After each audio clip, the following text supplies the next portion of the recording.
할례는 믿음의 조상인 아브라함으로부터 생긴 것이고 할례받은 민족들이 지켜야 할 법도와 원리 원칙은 모세로 말미암아 이스라엘 민족들에게 선포된 후 900년을 지나는 가운데서 조상으로는 아브라함의 자손이요 율법으로는 모세율법을 지켰던 하늘의 씨앗들도 그걸 지켜나왔던 것입니다. 그런 거로 할례받는 인생들한테만 해당하는 것이 곧 모세율법에서 그 외의 민족들에게는 해당치 않는 그러한 가운데서 구철령한 하나님의 역사가 지금까지 지나온 것입니다. 그러면 오늘 이제 말씀드릴 것은 예수님이 가신 지 여드레 만에 할례를 받았던 그 할례와 예수님이 지켰던 모세율법을 폐지시키는 사람이 나타나기 시작했어요. 이 역할을 한 사람이 바로 누구냐면 이방 사도인 사도 바울이 이 역할을 했습니다. 그러므로 성경 66권 가운데 지금까지도 구약시대나 신약시대를 통틀어서 하나님의 가장 큰 권능과 선물을 받아서 사명을 띠고 이런 사람이 즉 바울인 것입니다. 그러므로 지금 현재도 천국에서는 바울이 영적으로 제일 앞선 사람입니다. 지금 다음 차례가 바울이에요. 현재까지는. 그러면 오늘은 사도행전 15장 말씀을 시작하겠습니다. 어떤 사람들이 유대로부터 내려와서 형제들을 가르치되 너희가 모세의 법대로 할례를 받지 아니하면 능히 구원을 얻지 못하리라 하니 모세의 법에 할례를 받게 될 것을 그러나 법이 먼저 온 게 아니고 할례가 먼저 왔습니다. 그러면은 만약에 할례 받지 않은 인생들이 하나님을 믿고 잘 모세의 법을 다 지켰다 할지라도 그것이 하나님하고 관계 있겠어요 없겠어요? 여러분들 미국 사람이 와가지고 한국 법을 다 잘 지켰어도 그 사람 한국 사람 될 수 있어요 없어요? 그 사람은 미국 사람이에요. 한국에 와서 암만 자기가 한국의 법들을 다 잘 지키고 잘 지냈어도 그 사람은 한국 사람이 아니라 미국 사람이지 않나. 그러면 할례라는 것은 맨 먼저 중요한 게 국적을 얻어야 돼. 이 국적을 얻지 못하면 하나님하고의 관계가 없어. 지배를 안 받아 첫째. 이걸 모르면 앞으로 인친이라는 모습을 모릅니다. 그런 거 이걸 나가 이렇게 탁 쏘는 거죠. 그럼 보세요. 예수님을 이 땅에 보내 띄울리는 것은 누구 때부터 정했다고 제가 말씀드렸죠? 아브라함 때부터 정했다는 말씀드렸습니다. 그러므로 아브라함 때부터 할례가 시작됐어요. 다시 한번 말씀드리면 하나님의 신하고 아브라함하고 할례를 맺은 것은 그때의 예수님을 이 땅에 보내서 십자가에 못 박은 것을 인정하셨다는 얘기입니다. 쉽게 설명드리자면 모세의 법대로 할례를 받지 아니하면 너희 구원을 얻지 못하리라 하니 같이 따라서 바울과 바나바와 전 사이에 적지 아니한 다툼과 결론이 일어난지라. 이게 무슨 소리야? 바울과 바나바가 있었는데 저희 수많은 사람들이 말하기를 모세의 법대로 할례를 받지 않으면 너희 구원받을 자가 없다고 했죠. 사도 바울하고 바나바가 있다는 소리가 그게 아니냐고 결론을 다치는 거예요. 그러면은 수천 년 동안 해내려는 역사와 윤례와 법도를 바울이 나타내더니 그 필요 없다 이렇게 할 적에 그 수많은 사람들이 바울 말을 알아주고 믿어주지 않는 거예요. 그럼 왜 사도 바울이 이렇게 나오자마자 할례 받아도 그만 안 받아도 그만이라는 말을 제일 먼저 내세우기 시작했나 하는 이때의 환경을 말씀드리겠습니다. 그때의 사도 요한이나 그때의 베드로는 다 없었습니다. 제자들이 다 죽을 때 아니에요. 그때 뭐 야고보 하나가 죽었고 다른 사람들은 다 살아있을 때예요. 12제자들이 열심히 전도하고 다녔습니다. 그런 쪽에 주님께서 직접 그건 바울을 갖다 지적했어요. 선사를 통해서 부른 게 아닙니다. 사도 바울만은 주님이 직접 나타나셨어요. 바울을 택할 적에 그때의 환경은 주님께서 그동안에 당신이 이 지상에서 3년간 전도를 지금 말씀하시면서 번복시키는 순간이에요. 주님이 승천하시기 전에 살아있는 그때의 사람들을 놓고 말씀하시기를 너희 중에도 내가 올라갔다가 다시 영광중에 강림할 것을 볼 자가 있다고. 주님은 올라가시면 12제자 중 수제자인 베드로에게 번금 역사를 맺혔어요. 그런 거로 올라가신 후에도 베드로가 역사했어요. 성령을 받아서 그런 걸 하루에 3,000명씩 교육시켰어요. 베드로가. 그러나 베드로 통해서 모든 게 되어지지 않았어요.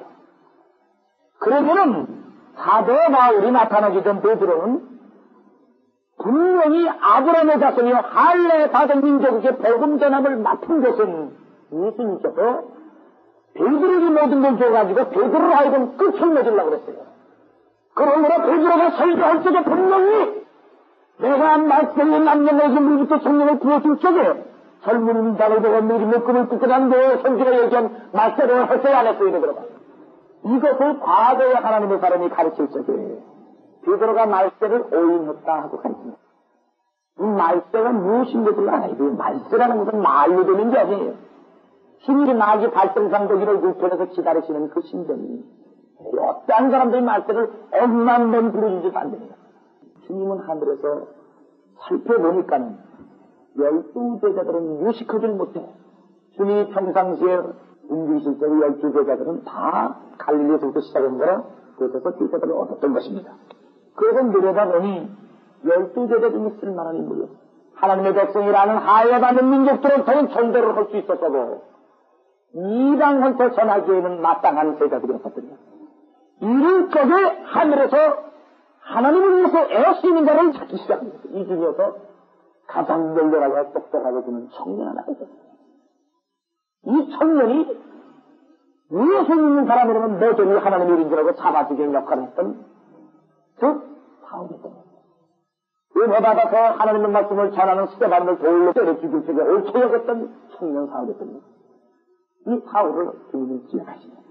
사도 바울은 학자였기 때문에 공부를 많이 한 사람 중에 그 당시에 몇 개 그게 이스라엘 말, 즉 히브리 말도 하고 또 헬라 말도 할 줄 알고 로마 말도 할 줄 아는 대화를 나눌 수 있는 정도 실력을 갖췄던 사람, 한국을 바꿨던 사람인 거로 그 사람이 그 당시에 제일 적합하겠구나 해서 주님께서 일부러 택한 거예요.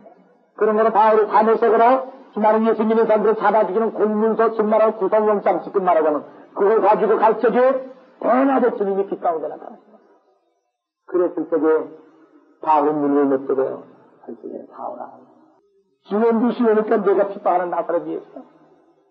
그럼 그런 후에 사도 바울에게 주의 지시가 가기 시작할 적에 베드로와 12제자들이나 주님이 평상시에 말씀했던 많은 사람들에게 말씀했던 그러한 일부로 나가는 바울이 하나도 핍박이 없는데 그와 하나님이 정반대의 교리를 가져 나와서 미치니 세박에 있는 모든 사람들은 바울을 갖다가 연기하기 시작합니다. 그러면은 이것을 말씀드린 것은 바울이 주께서 부르신 이유는 이스라엘 민족 즉 할례받는 민족들한테 전도하기 위해서 불렀어요. 할례받지 않은 민족들한테 전도하기 위해서 불렀어요. 할례받던 이방인들한테 필요하여 부른 바울이었던 거로 그 나라 이스라엘 민족만 상대해서 불렀던 베드로나 다른 사람 그 당시에 은혜를 받았던 그 사람들처럼 똑같이 사용하겠어요? 사용도가 다르겠어요? 달리는.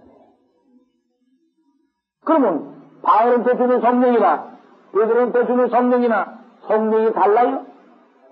성령은 같고 사명과 또 은사가 다르다 합니다. 그러면은 그때에 바울이 주께로부터 사명을 받은 것이 그 외로 나가서 말씀을 전하려는 제일 중요한 문제 하나였거든. 무엇이냐? 아까도 말씀드린 대로 하나님을 믿을 수 있는 자격은 뭘 받아야 된다고 했어요? 할례를 받아야 된다. 할례 받지 않은 민족들에게 주의 복음을 전하려면은 할례를 그냥 둘 수가 없고 필수시켜야 되는 복잡한 일이잖아요. 이걸 들고 나올 적에 말해도 못하는 거예요. 제일 먼저 누가 바울을 싫어했느냐? 성령을 오순절 마을다락방에서 받았던 즉 제일 그리스도를 위해서 앞장섰던 숫자들인 것이지. 바울이 나와서 그런 걸 주장할 때에 분명히 내가 주의 가르침을 받아서 했다고 전했지만 베드로나 할례를 받아가지고 성령을 받은 사람들이 제일 먼저 바울을 까지 시작합니다.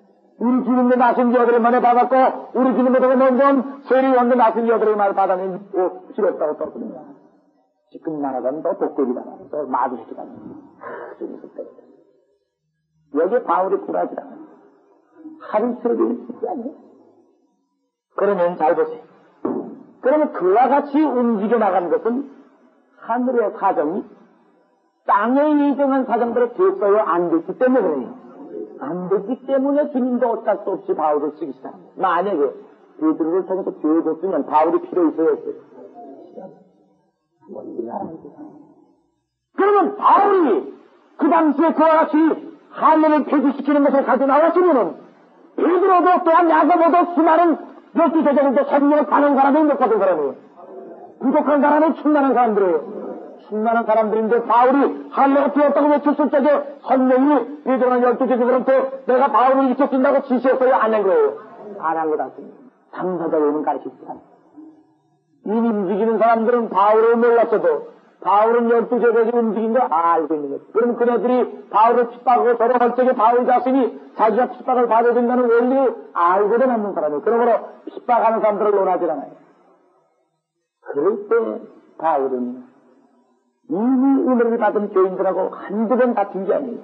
그러므로 바울은 내가 다시는 터를 닦아놓은 곳을 가서 집을 짓지 않겠다. 터를 닦아놨다는 건 무슨 소리냐? 베드로나 이미 은혜 받은 사람들이 뭐하는 짓다 그런 건 다시 가서 전하지 않겠다는 소리를 했을 정도면 바울이 어디에 화가 났으면 그리고 그랬겠어요? 오늘 전에도 은혜 받았던 것들이 가진 걸 비방하니까 나오죠. 오늘 와가 똑같은 형식입니다.